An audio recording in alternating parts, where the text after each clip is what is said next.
Welcome to Bay Rats and Buoys with your host, Captain Gaige. What is up, everybody? Welcome back to another episode of Bay Rats and Buoys. I'm your host, Captain Gaige. This is episode number 38, Season 2 on the boat. Brought to you in part by Seatow Huntington. Are you a member? Visit seatow.com to join today. And the Fisherman Magazine, my favorite subscription to get in the mail. And Clicks Fueling. Visit clicksfueling.com. What's up, guys? We are back. Man, does it feel good to be sitting on the boat in the sun? And there's no better time of the year for great weather to finally kick in. I mean, man, did we have some shitty weather this season. But I got to say this, even though we had crappy weather and it was foggy and there was rain and there was wind, we still managed to get out there and stay on the fish since April. And I got to tell you, it just feels like a lot more bass came around to the North Shore this year than maybe on the South Shore. And I'm not saying that I know what's going on the South Shore on a daily basis, but just from what I'm hearing, I mean, the fish are here. We're still getting them. Monday and Tuesday, the charter that went out Monday, me and Kory finally were going to have a day off on Tuesday, which was yesterday. And the charter that went out on Monday said, hey, is it possible for us to get out again tomorrow? That's how much fun they had live lining spot catching bass on Monday's trip. It was just epic. I mean, they started out, they were doubled up. Both rods were bent. They were both reeling in fish, and I got pictures here of nice bass. And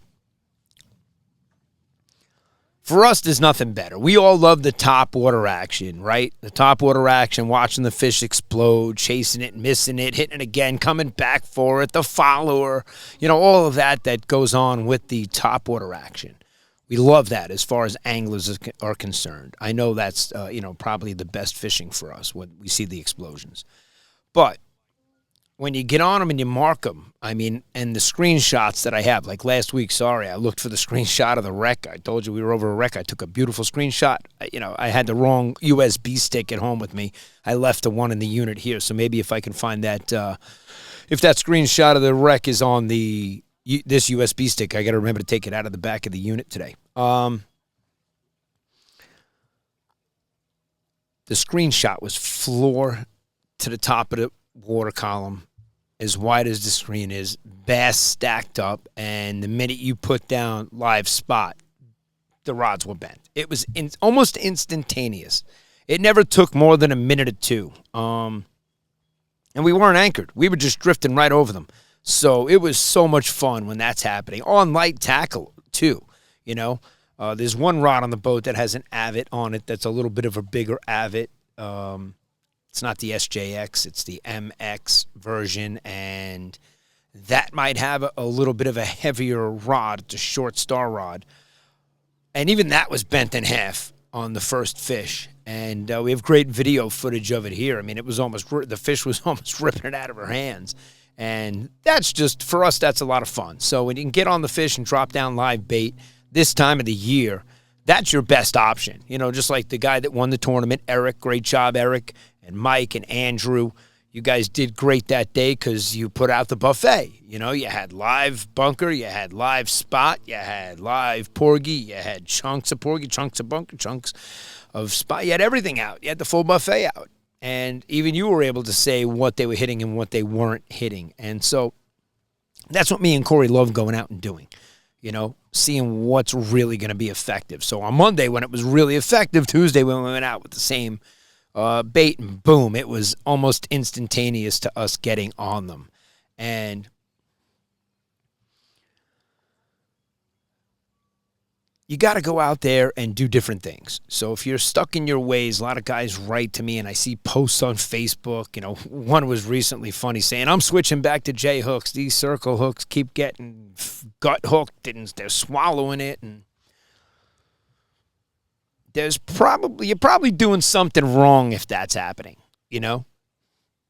And I can attribute it to the shark fishing and be able to give you some advice. Maybe don't put the reel in free spool, okay? Put it in strike mode so that when the fish takes it, it turns the fish and puts the hook into the corner of his mouth. what's going to happen? You might lose a fish or two, but you're not going to get any. We had every single bass that we caught this week was hooked perfectly with a circle hook. And none were gut hooked, and it just worked out. It's perfect. It's what we asked for. It's what we try to do. We even tagged a few. We caught a northern kingfish on Sunday afternoon's charter. The morning was bass, and the bite was slower on Sunday. Actually, the body of fish was not in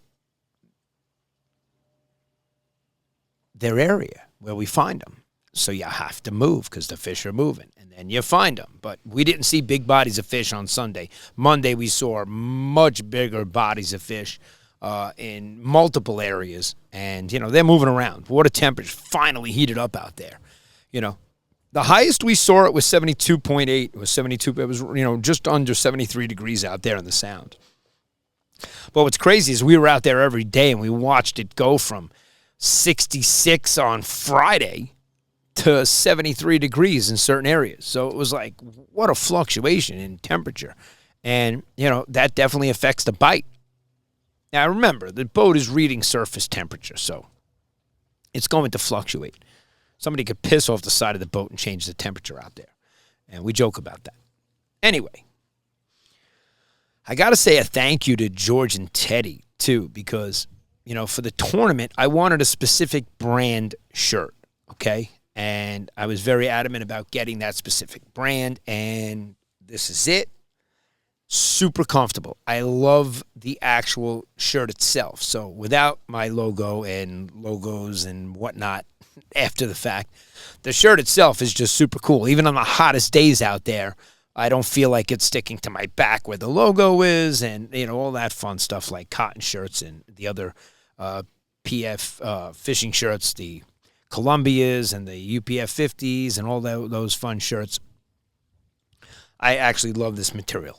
And George was able to get me the brand that I wanted and hook it up and make them look incredible. So I got to say thank you to George and Teddy. And I will put a link to their website here because they are a logo list. They like to be hush. Nobody knows. And they're on the DL. But they're here in the marina, and we love them, and we appreciate it. They were here in the tournament, too, as well. And if anybody didn't get the final number, I think I said, I'm sure I talked about it a lot in last week's episode, sitting under the umbrella. It's much better to be on the dock now. Back on the boat. And we tagged 65 fish in the tournament. And every day, guys are still reaching out to me from the tournament, and we got a lot going on, a lot of great things happening. But the fishing is lights out. It's been lights out since April. It really has. It's been good. The weather sucked. The weather's been shit, But if you found your windows to get out, you found the fish. Every single the guys that are in my marina that are dialed in, we're on them every trip. All of us. We all share intel and, let each other know what we're getting them on, where we're finding them. And, it changes daily. Tonight it could be insane out there at a certain can, and tomorrow morning you get out there and it's nothing like it, and you get out there tomorrow night and it's just it's a different can. They're moving around, and that's fishing, and we love that about it. But we've had me and Kory are blessed. We really are. I got to say this because I think I say it to him every trip that I actually say to him, dude, how cool are our clients? We get the coolest guys and girls to come on our boat, and we actually have an absolute blast fishing with them. Like, we have just as much fun as they do when they're all hooking into fish, and they're hooking into some big bass. And the Sunday charter, they had people from California with them on the boat. So there's usually a local that takes people from out of town, wants to get them on their first saltwater fish.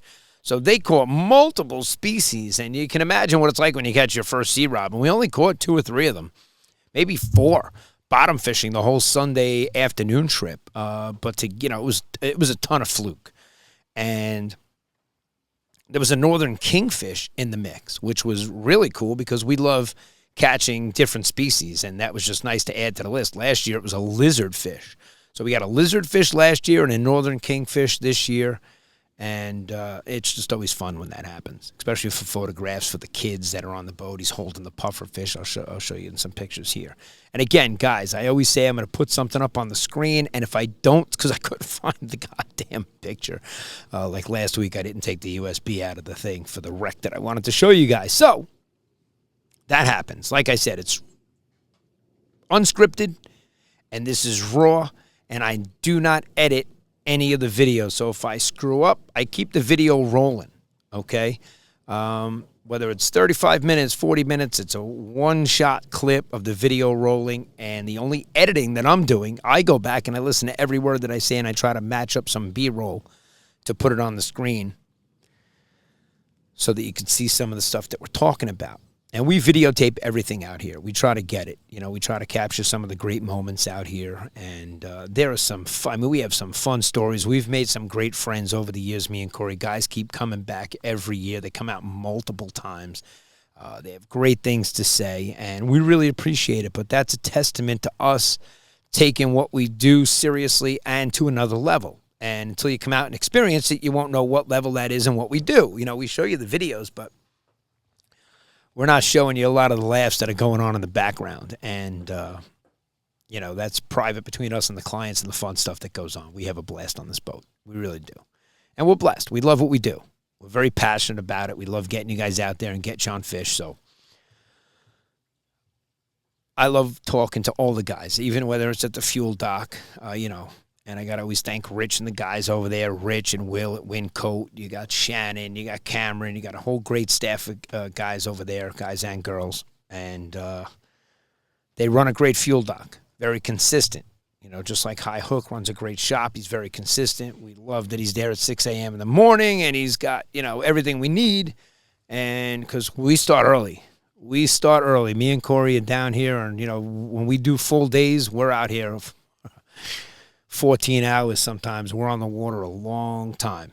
And, you know, being a local commercial tow captain, I'm on the water a lot. You know, so I'm happy when I get a day where I can come down here, sit on the boat, and do the podcast and actually get it up early because Mother Nature's cooperating today. There's no thunderstorms like last week. Was crazy. And we finally getting consistent weather, good weather. But again, got to get out. You see these windows. The wind is great. It's been flat like glass out there, but we've been seeing the fish jumping out of the water still. The birds are working. The bait is jumping out of the water. There's no better time than right now. We haven't caught too many more blues after the couple that we landed, you know. And we thought we were going to get a lot more. We really did. But if you guys want to get out there and catch fish at nighttime and sit on the boat right now, I turn the chairs around like this. We sit here. We sit on the boat. We laugh, and we wait till the rods to go off. And there's no better time than now when the nights are finally heating up where you could sit out there in shorts and a T-shirt, and there's no bugs, and it's just an amazing experience to be out there. And we'll also get you out first light. You want to get out at 5:30 in the morning, you're done by 9:30, you're at work, you're home by 10, you know, and that's another great testament to getting out real early in the morning. The bite in the morning is epic. It really is. There's nothing better. And I tell people all the time. I even said Monday to the charter, you guys, the earlier you can get down here, the better. And we got out there. They wanted to stay out there extra time. Then Tuesday, me and Kory were supposed to have off. They booked Tuesday and stayed out the whole, you know, Tuesday catching bass, live lining them at spot. And so me and Kory are actually going out on, you know, we go out on bait missions where we go throw these cast nets and we find the actual, you know, we're going to find bait. So we'll go throw multiple cast nets all day long, you know, different size cast nets. And so we have days that we go out that we're just hunting bait, you know, for the next 4 or 5 charters that are lined up, like we have going into this holiday weekend. And it's just been crazy. It has been, I think we did 6 charters in 5 days, and it was just lights out fishing on every one of them. And for us, that's, you know, it's a lot of fun. It really is. And again, thanks to the guys at the fuel dock. We love getting our gas in our ice. We need some pontoons out here like Florida delivering food. That's what we're going to need soon. When people get hangry out there, we got tons of snacks and soft drinks and water and ice always on the boat because you got to have stuff. You get out there. People actually forget to bring stuff, and not like Saturday's charter, they not only did they bring stuff, the trip started with Bloody Marys. They were right out of the gate having a ball, and you'll see them here in the video. Nothing better than showing up in a Jaws tank top on a foggy morning when you're going to get out there. You go through the fog at 30 miles an hour, 35 miles an hour. And if you're not behind the console, it feels like rain. That fog is thick. It's moisture. You're driving right through the moisture. And I got to tell you, game changer for the radar. Game changer, especially with the confidence of going through that fog and not having to worry about like years past where, your head is in a different place knowing that the electronics are there to help you out. And the side scan. Side scan, we say it every trip. We're like, this is like cheating to us, It really is. And being able to take those screenshots. And hopefully I'll show you some. I'll show you some from yesterday's trip, even the past couple of days, just the bass that we're seeing stacked up, and show you what they look like so you know how to get out and see them and get on them.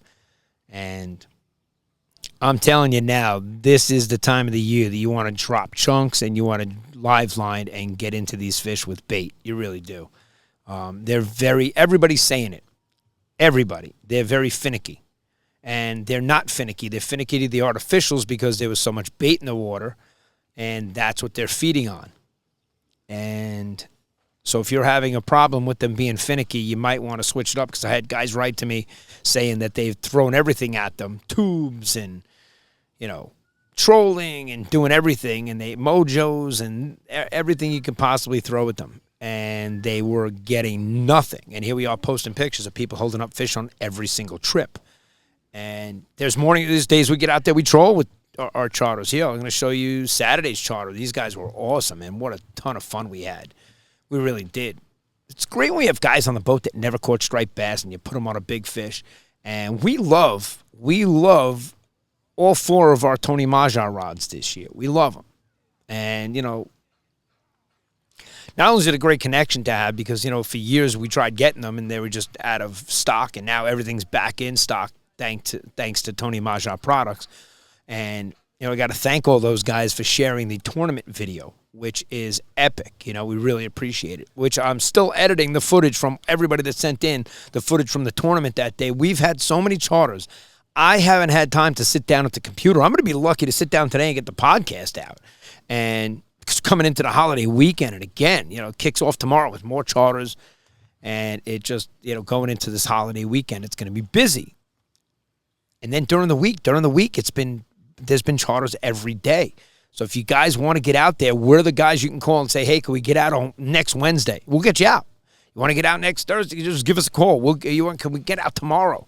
A lot of times if we're available, we'll figure out the right time slot and the right tide to get you out on and give you the best possible chance to get on some fish. And proudly, we can say since April, we haven't had a trip that we've gotten skunked on. And I'm not saying that to knock on wood and being superstitious and no bananas. So I say that with confidence. If we got skunked, we're going to be happy to tell you. Some days the bite is a little tougher to find them. You don't see them as stacked up. Like Sunday morning, it wasn't as stacked up as it was Monday and Tuesday. It was nothing like it. But we still caught some fish on Sunday. They still caught some striped bass. Some trips you catch a few, and some trips it's nonstop. It can happen the entire, length of the charter. And then we're out there and people want to extend the length of the charter because it's just, they don't want it to end. They're like, this is incredible. And that's a lot of fun for us. It really is. But we're very blessed this year. The fish are here in big numbers. They're sticking around. We'll see what happens now that this water temperature actually gets up higher. You're going to notice that the fluke are going to move off into deeper water very shortly. I know guys are still getting them in, the 30-foot depth. But soon it's going to get, the temperature's going to really warm up. But, it doesn't really warm up down there in 30 feet of water. It's still cold down there. We're seeing the temperature change on our transducers and on the boats via surface. You jump in, that first 5 feet of water may seem like it is, closer to the temperature that you're reading. And then you dive down 10, 15 feet. You feel it changing as you dive down. So But as we get further into the season, the temperature hits its max temperature, and, naturally the fish are just like us. Hot days, where do you want to go? You want to get into the car and turn on the air conditioning. You want to get into the house, turn on the air conditioning. Same thing with the fish. They want to get out of the warmer water and go into the cooler water. So that's what the captain's log shows. As that temperature changes, the bite changes, and you got to strategize with the changes that are going on, whether it be the barometric pressure, the storm that rolled through, the storm that's coming, the moon, all that stuff. You guys know it. It affects the bite, and that's what makes fishing, and just staying dialed in on them.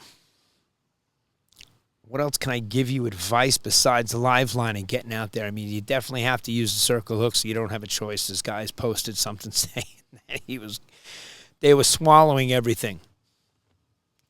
They were probably swallowing it because you're giving it to them in free spool and letting them swallow it. That circle hook is meant, turn them around and hit them in the jaw, catch them in the corner.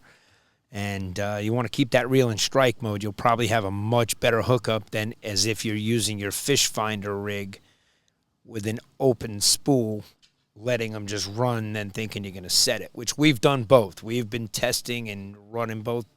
You'll see here when Junior locked up on this fish, it was a lot of fun. It's fun when they're, hearing the reel click and then they set the hook. And he was christening one of his new rods that he got over from Little Joe. And he had a dark matter rod with a Superman reel on it. So he had the Avid, and he went with the Superman, and he hadn't caught any fish on it. So that was the main reason for him coming on Sand City Charters. It was time to christen this rod, which, man, in 2 days he caught a ton of fish on that rod, and it was epic to see, and it was a ton of fun. It really was. And a lot of fun stuff happening this time of the year. You got the Montauk Canyon Challenge going down on July 11th. So now they're, just a week away now. So this is, it's time flies. Summer flies. It's already July 4th weekend. The kids just got out of school. So I feel like, temperature water-wise, the temperature finally became summer. We got a lot of storms rolling through. There's a lot of summer storms rolling through. Like one of the captains just asked me, he goes, is it going to rain? Is it going to rain later? And I said, I really don't care. It's my day off. It ain't raining on me. I don't care. It's not raining now, and I'm down here doing the podcast. I don't care what it does today. Going back to the air conditioning to edit this thing and pop it up, get it on the internet, and episode 38 in the books. And then tomorrow we're right back at it. So, yes, tonight I'll be looking at the weather and seeing what it's doing tomorrow. But today I really don't care. And that's a good thing.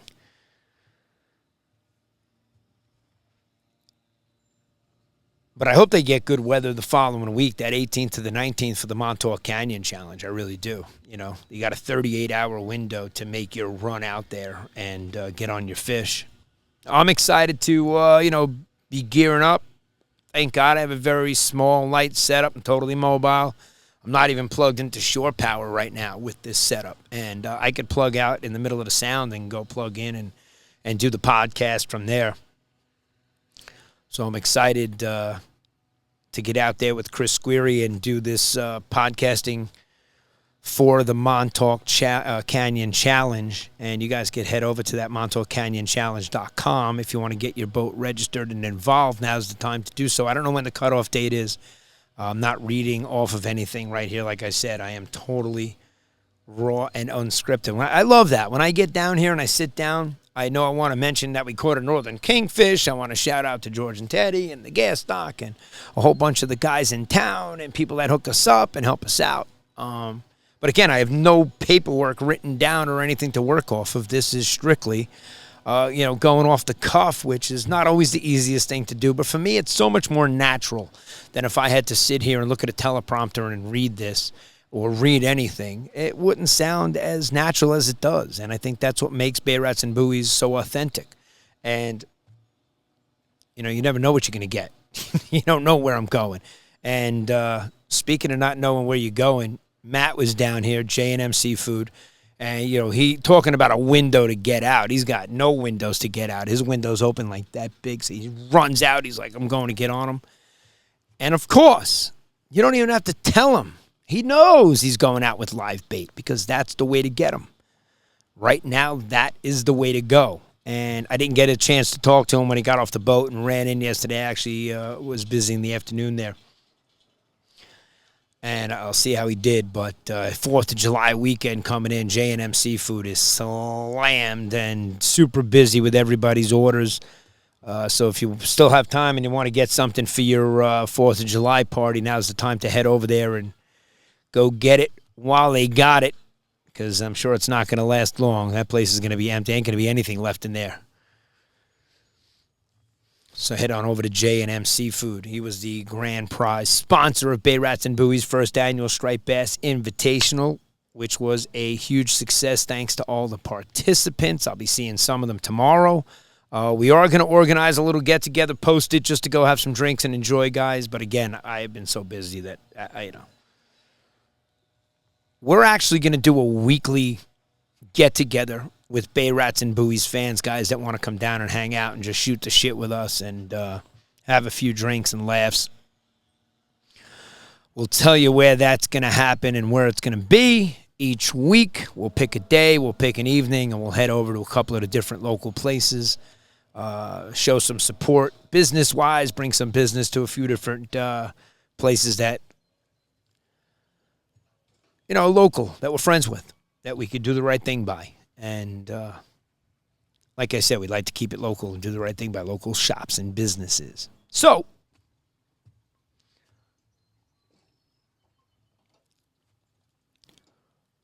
curious to see if everybody's out there catching sea bass and fluke. I heard of some big fluke being caught. Congratulations to Dave Brown. I'll tell you the tournament. I'm going to look it up on the text message just so I can get it right. I know it's right here because it was just happening. And it was the Smithtown versus Stony Brook fluke tournament. All right. And Dave Brown won the Calcutta and first place with a 6.1 pound, a 5.1 pound, and a 2.3 pound fluke. So way to go, Dave. Congratulations to you and the crew. I could throw a picture up here of the crew he had on board. And the Calcutta, which is something that we'll do next year. So this year I held off on doing anything as far as the Calcutta was concerned.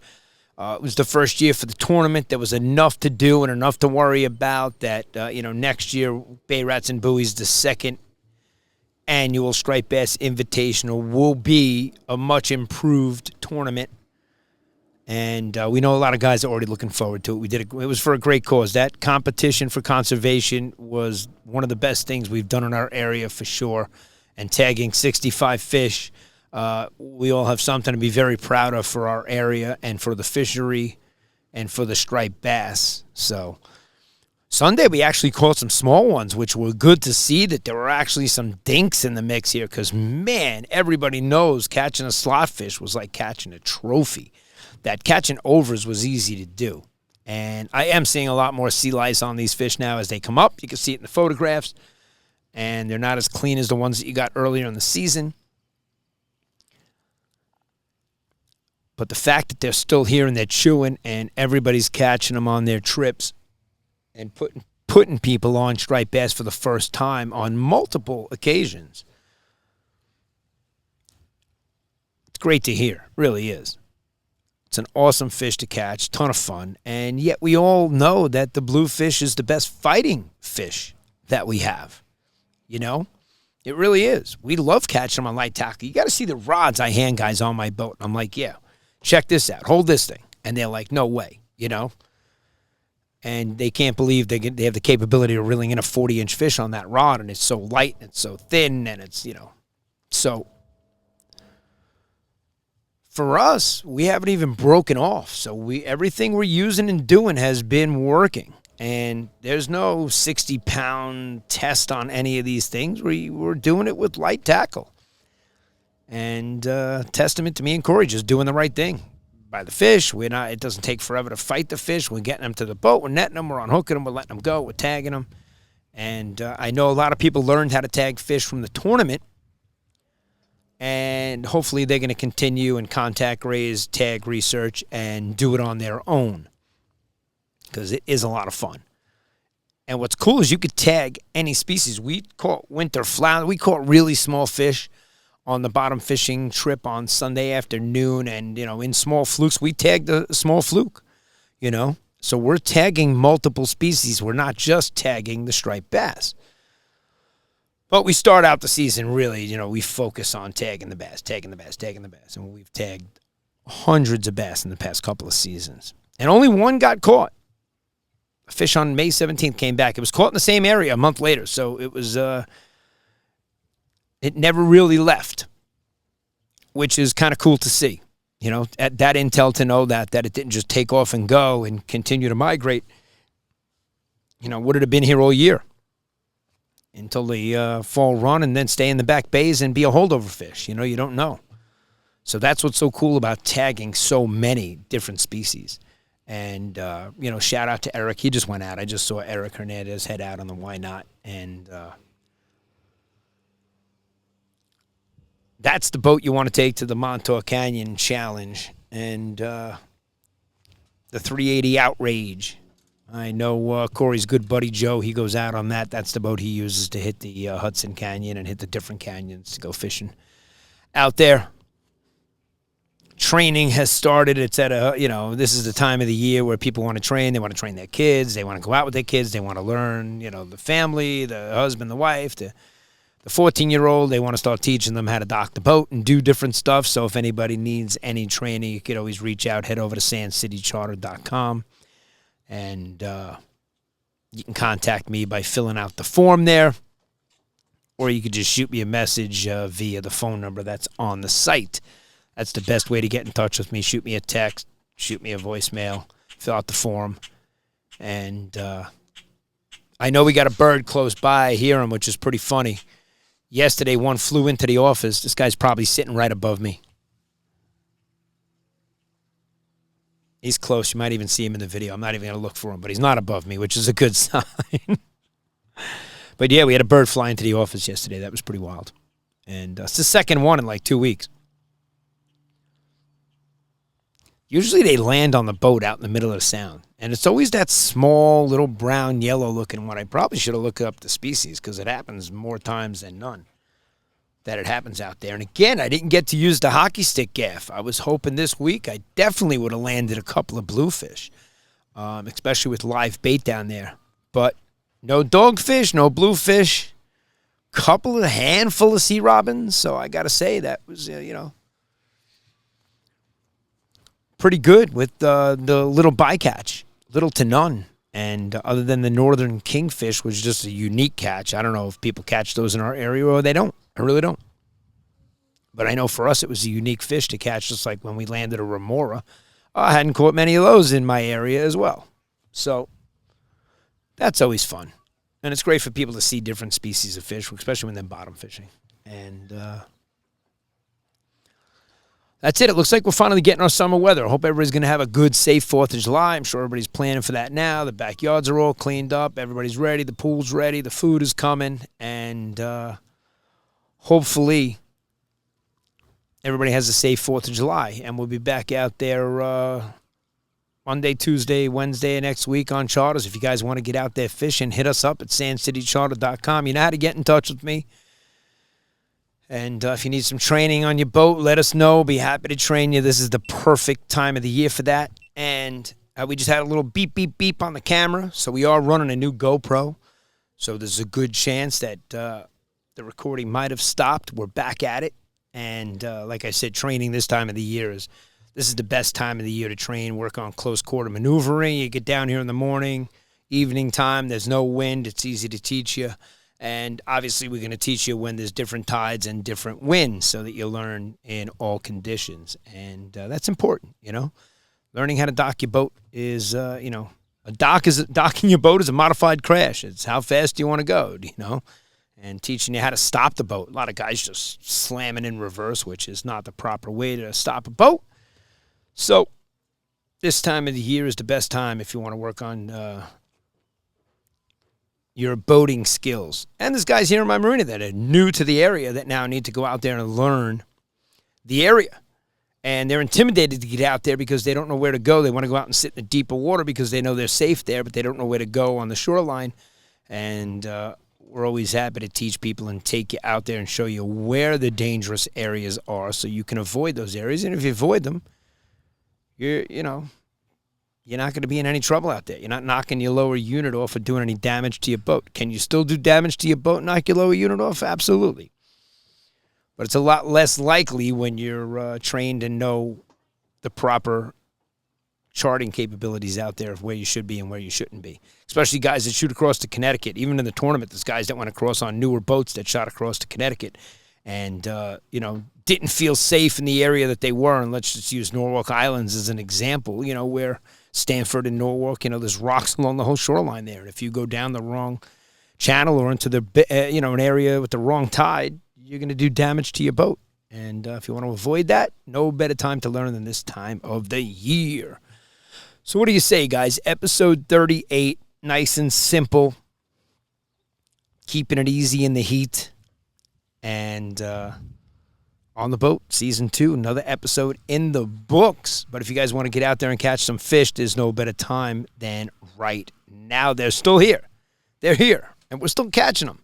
So come join us. Me and Kory will be happy to get you out there. And head over to sandcitycharter.com.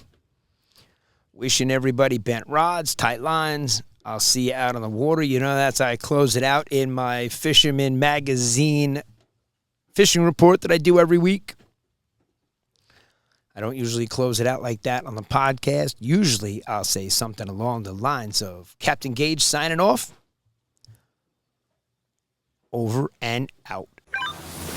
Thanks for listening to this episode of Bay Rats and Buoys. Be sure to visit sandcitycharter.com and follow Captain Gaige on all our social media channels.